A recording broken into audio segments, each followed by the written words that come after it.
Yang baru saja stay tune ya bersama Pro 1 RRI ND, kanal informasi dan inspirasi. Dan selamat mempersiapkan diri Anda di awal pekan ya, tentunya di hari Senin. Biasanya banyak sekali ya aktivitas yang akan kita kerjakan ya di pagi hari ini. Dan juga untuk Anda yang pagi hari ini lagi siap-siap ya, masih di rumah, yang akan melakukan aktivitas di luar rumah, selamat mempersiapkan diri Anda sebaik mungkin. Dan juga ya jangan lupa untuk sarapan pagi Anda pendengar ya, karena dengan sarapan pagi tentunya kita akan melakukan aktivitas sepanjang hari ini dengan semangat ya. Dan tentunya kita juga harus ya hati-hati bagi Anda juga nih yang sedang mengendarai kendaraan baik roda 2 maupun roda 4 ya, karena cuaca akhir-akhir ini memang selalu berubah-ubah ya pendengar. Jadi update terus informasi dari BMKG yang ada di wilayah Anda, baik terkait dengan rencana Anda yang akan melakukan perjalanan ataupun hal-hal yang akan Anda lalui ya di sepanjang hari ini, sehingga kita berharap bahwa semuanya akan berjalan baik, aman dan juga lancar. Baik pendengar RRI, kita akan masuk ke topik wawancara kita yang pertama pendengar, ini terkait dengan rokok ilegal yang masih terus beredar di Kabupaten ND.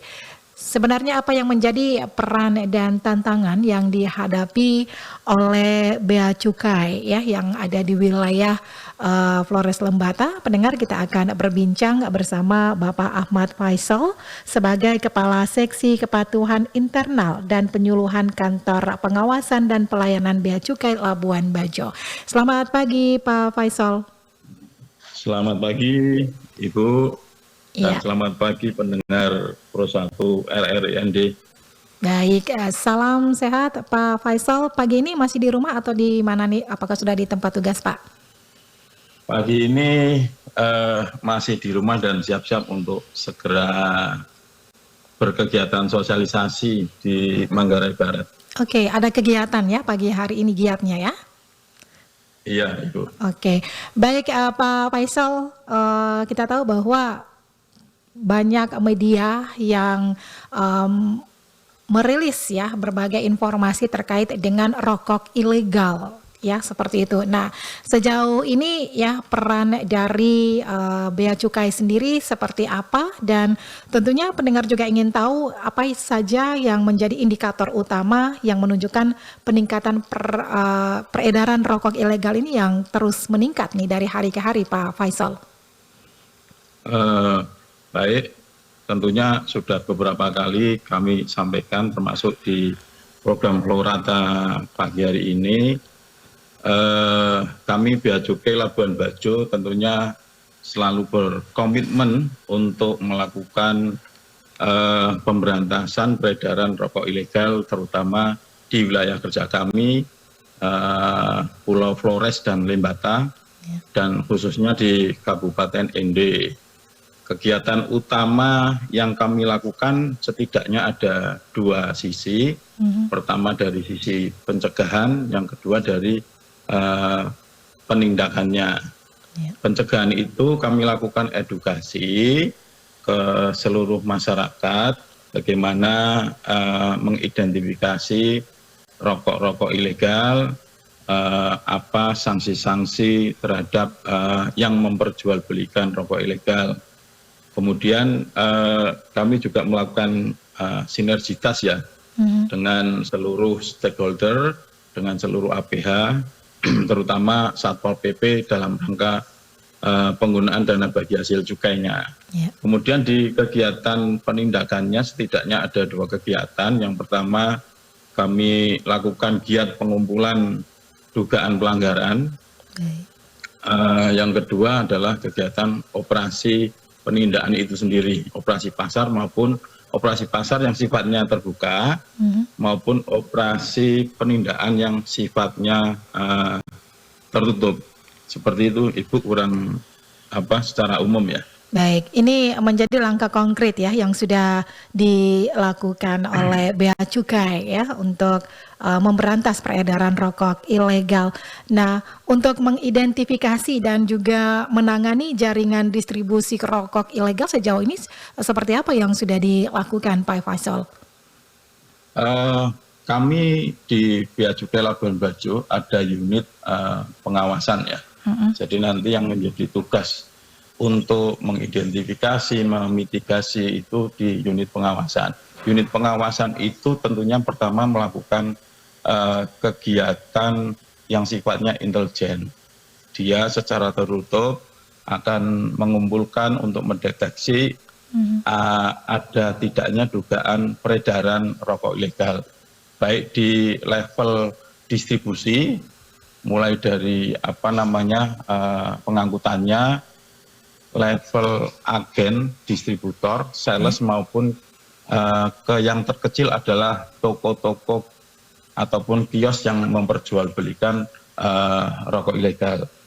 Kemudian dari pengumpulan data tersebut, termasuk diantaranya kami menerima masukan ataupun informasi dari masyarakat ya, termasuk teman-teman media. Dari data pengumpulan tersebut tentunya pada saat informasinya sudah valid, sudah bisa kita tindak lanjuti, akan segera kita lakukan kegiatan baik yang tadi terbuka operasi pasar maupun kalau dalam yang skala besar melakukan kegiatan operasi penindakan yang sifatnya tertutup. Oke, Begitu Ibu. baik. Tadi Anda juga sebutkan tentang data. Nah, bagaimana data terbaru terkait dengan kasus rokok ilegal yang berhasil diungkap saat ini, Pak Faisal?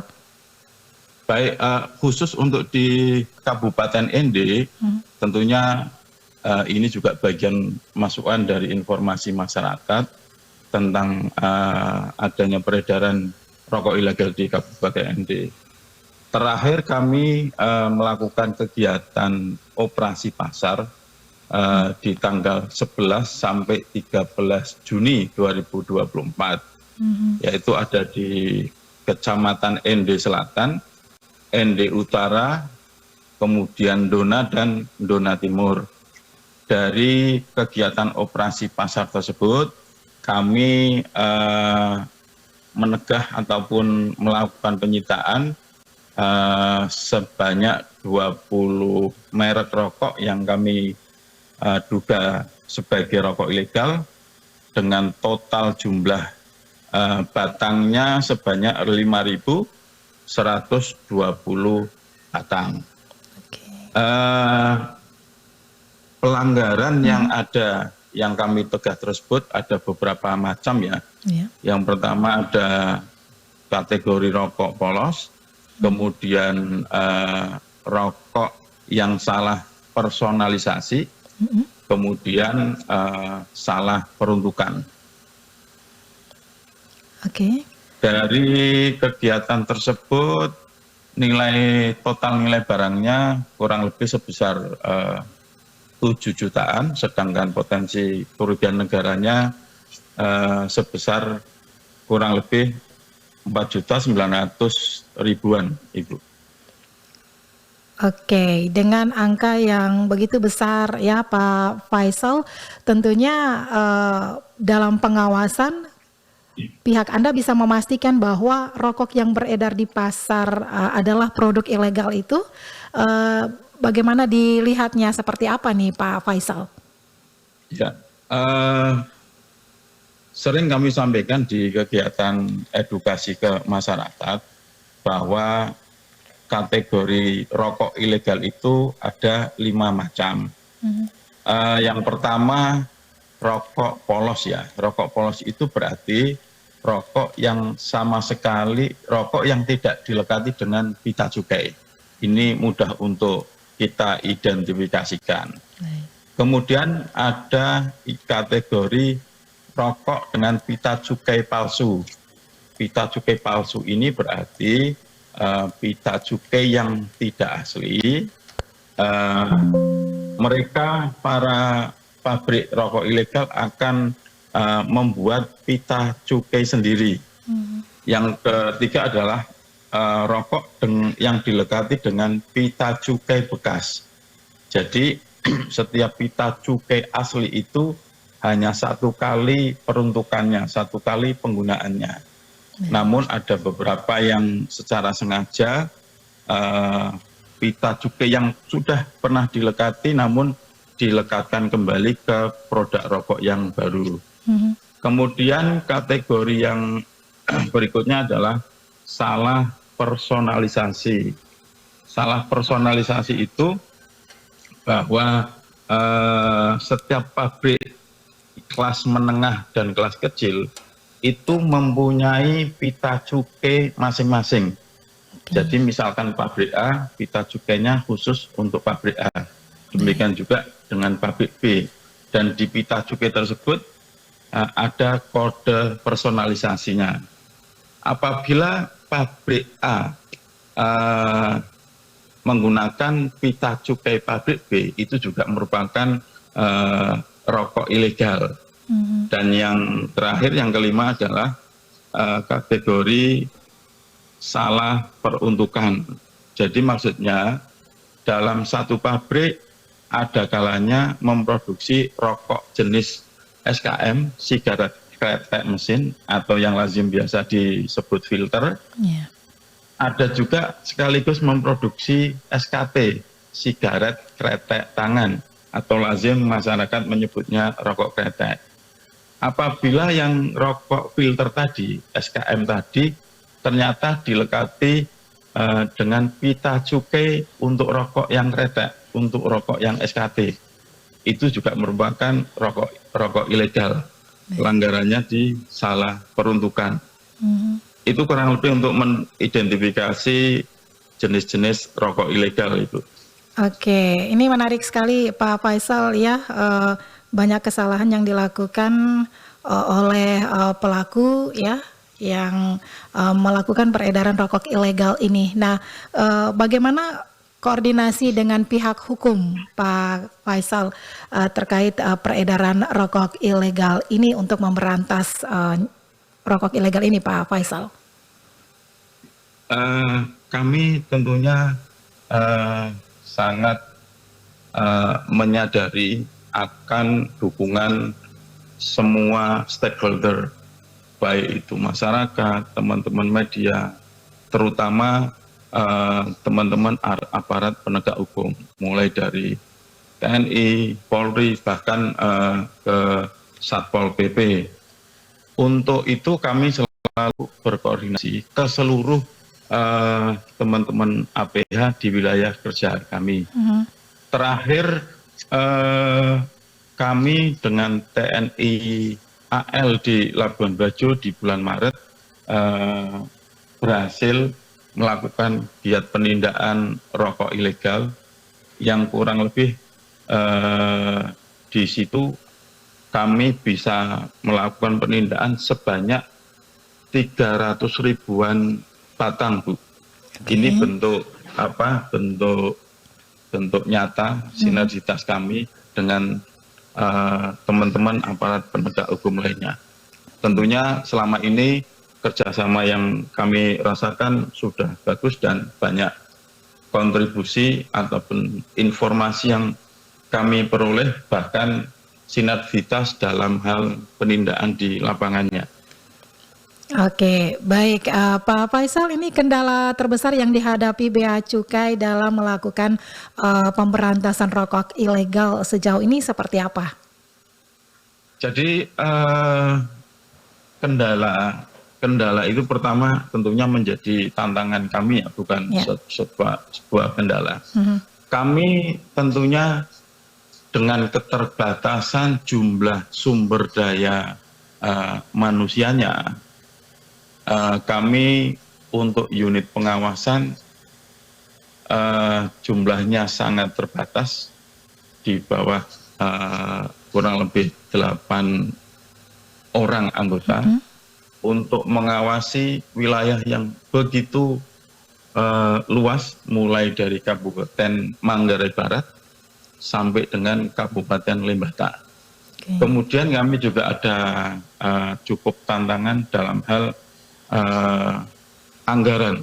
Setiap kali kegiatan tentunya kita berpedoman dengan ketersediaan anggaran yang ada.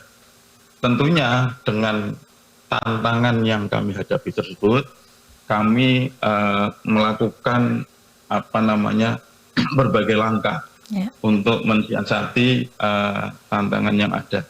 Mulai dari pertama tadi sinergitas ke seluruh APH, ke seluruh instansi terkait, bahkan kami minta masukan informasi dari seluruh masyarakat. Kemudian kami juga melakukan kegiatan mitigasi resiko, daerah-daerah rawan mana yang paling rentan, paling rawan akan kita lakukan operasi pasar. Kemudian kita juga selalu juga bersinergi dengan instansi pemerintah termasuk masyarakat untuk memberikan informasi apabila melihat peredaran rokok ilegal. Oke, baik. Ini kerjasama di berbagai sektor ya. Nah, terkait dengan masyarakat, adakah program edukasi yang penting ya untuk memberikan kesadaran kepada masyarakat agar bisa ya terhindar dari bahaya rokok ilegal ini, Pak Faisal? Programnya apa saja yang sudah dilaksanakan selama ini? Jadi program utama yang kami lakukan dalam rangka edukasi, yang pertama kita lakukan secara online, media massa maupun dengan media sosial yang kami miliki ya. Kami menyampaikan banyak edukasi terkait dengan peredaran identifikasi rokok ilegal, kemudian efek negatif dari rokok ilegal. Yang kedua adalah program tatap muka. Tatap muka itu yang kami lakukan baik secara mandiri, termasuk dengan bersamaan dengan Satpol PP. Disitulah kami akan menyampaikan materi, termasuk berbagai masukan, pertanyaan dari masyarakat akan kami tampung dan segera kami tindak lanjuti. Baik, Pak Faisal, ini di era digitalisasi apakah ada teknologi atau metode terbaru yang digunakan Bea Cukai untuk bisa mendeteksi dan juga mencegah masuknya rokok ilegal ini? Jadi untuk memberi kepastian bahwa ini rokok ilegal atau tidak, sejatinya adalah melakukan uji laboratorium, Ibu. Namun demikian bagi masyarakat termasuk petugas itu deteksinya adalah sebagai indikasi ataupun dugaan. Makanya tadi yang kami sampaikan ada 5 jenis rokok ilegal, termasuk bagaimana cara mendeteksinya adalah dengan melihat secara fisik. Seperti itu, Ibu. Oke, baik. Dan yang terakhir, Pak Faisal, apa peran Bea Cukai dalam mendukung usaha kecil dan menengah yang memproduksi rokok ilegal untuk bisa bersaing ya dengan produk ilegal nih, Pak? Bea Cukai terhadap pabrik rokok kecil terutama ya, tentunya akan selalu melakukan pembinaan, mulai dari bagaimana mengurusi perizinan untuk mendirikan sebuah pabrik, kemudian juga bagaimana cara memproduksi ataupun mengadministrasikan kegiatan pabrik. Kemudian apabila ada kendala, tentunya kami akan melakukan asistensi, baik itu kendala teknis terkait dengan aturan instansi lain yang terkait. Dan yang tidak kalah penting tentunya kegiatan operasi peredaran rokok ilegal lah ini tentunya akan memberikan ruang yang fair bagi rokok-rokok legal untuk dapat memasarkan produknya di masyarakat. Oke, baik. Pesan apa yang mau Anda sampaikan kepada masyarakat dan juga pelaku serta distributornya agar bisa memperhatikan dengan baik ya terkait dengan rokok ilegal yang marak beredar saat ini, Pak Faisal? Iya, baik. Bea Cukai Labuan Bajo tentunya terus berkomitmen dalam upaya pemberantasan peredaran rokok ilegal. Kami mengajak masyarakat, khususnya pendengar Florata RRI ND, yang untuk turut serta dalam usaha memberantas peredaran rokok ilegal, pertama dengan tidak mengkonsumsi rokok ilegal, kemudian tidak memperjualbelikan rokok ilegal, dan yang ketiga melaporkan kepada kami apabila mengetahui adanya peredaran rokok ilegal baik di kios, di toko, sales maupun agen rokok ilegal. Di nomor WA kami 0821 4475 6649. Baik, ini lain layanan ya bagi masyarakat yang menemukan edaran rokok ilegal ya bisa menghubungi line WhatsApp tersebut ya Pak Faisal ya. Iya. Baik Pak Faisal, terima kasih untuk waktunya pagi ini bersama Pro 1 RRI ND. Terima kasih kembali. Iya, selamat pagi, selamat melaksanakan aktivitas Anda dengan giat hari ini. Semoga sukses Pak Faisal. Iya, terima kasih Ibu. Ya, selamat pagi. Selamat pagi. Pendengar RRI dimanapun Anda berada, baru saja bersama kita Pak Ahmad Faisal sebagai Kepala Seksi Kepatuhan Internal dan Penyuluhan Kantor Pengawasan dan Pelayanan Bea Cukai Labuan Bajo ya. Tadi sudah ditegaskan bahwa bagi masyarakat ya yang menemukan adanya peredaran rokok ilegal ya, Anda bisa memberikan informasi kepada Kantor Pelayanan Pengawasan dan Pelayanan Bea Cukai Labuan Bajo di line telepon ya di 0821 4475 6649. Pendengar RRI masih di acara Florata pagi ya, karena masih ada 2 topik menarik lainnya yang juga akan kembali kita akan menyimak ya perbincangan kami bersama 2 narasumber terkait dengan maraknya judi online dan pinjol ya di kalangan masyarakat, dan nanti kita akan bersama AKP Cecep Ibnu Ahmadi SIK SHMH sebagai Kasat Reskrim Polres ND, dan juga terkait dengan atlet Kempo ND siap berlaga di Kejurda Atambua. Nanti kita juga bersama pelatih utama Perkemi ND ada Bapak Serif Jando pendengar. Dan kami masih nantikan pendengar interaksi Anda untuk menanggapi 3 topik tersebut. Anda bisa meninggalkan pesan Anda di kolom komentar Facebook Pro 1 RRI ND dan juga di line WhatsApp kami di 0821 387888786 dan juga di line telepon kami di 0821 44511957.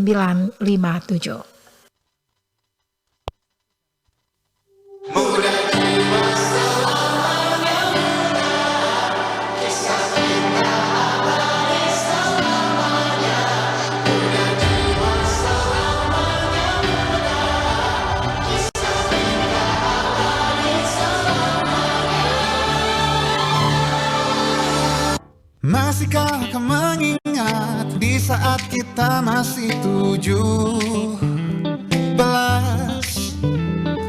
Waktu di mana tanggal-tanggal merah terasa sungguh meriah.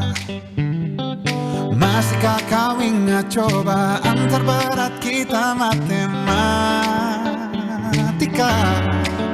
Masihkah kau ingat lagu di radio yang merdu mengudara? Kita masih sebebas itu, rasa takut yang tak pernah mengganggu, batas naluri bahaya, dulu tingginya melebihi logika.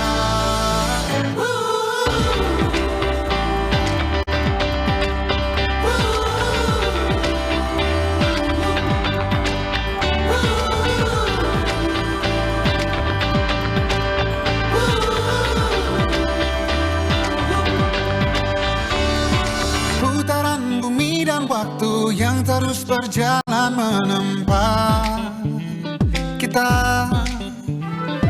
Walau kini kita terpisah, namun jiwaku tetap di sana. Di masa masih oh, di masa rasa takut yang tak pernah mengganggu, di masa lalu dibayar dengan sedikit yang lebih logika.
Kisah kita abadi untuk selama-lamanya.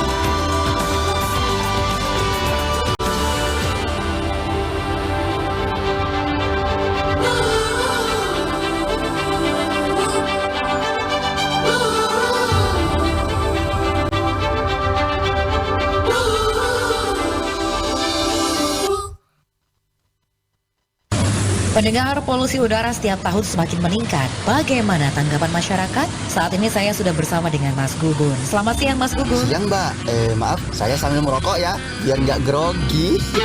Mas Gugun. Oh iya, Mbak. Tentang polusi udara kan? Iya. Jadi gugup saya dilihat teman-teman. Komentar Anda? Itu parah banget, Mbak. Bisa merusak lingkungan. Menurut Mas Gugun, sanksi apa yang tepat untuk diberikan kepada orang yang menimbulkan polusi udara? Hah, kalau itu sih, Mbak, ditimpuk aja, biar tahu rasa dia. Oh gitu. Tapi Mas Gugun tahu, riset yang dilakukan di Italia menyatakan asap rokok mengandung bahan pencemar 10 kali lebih besar dibanding dengan mesin diesel. Hah, masa sih, Mbak? Jadi, Woi, timpukin dia, woi. Semuanya. ya pendengar, sebagian besar cara untuk menangani polusi udara berakar dari perilaku kita sehari-hari. Salah satunya, berhenti merokok. Woi, ampun, woi.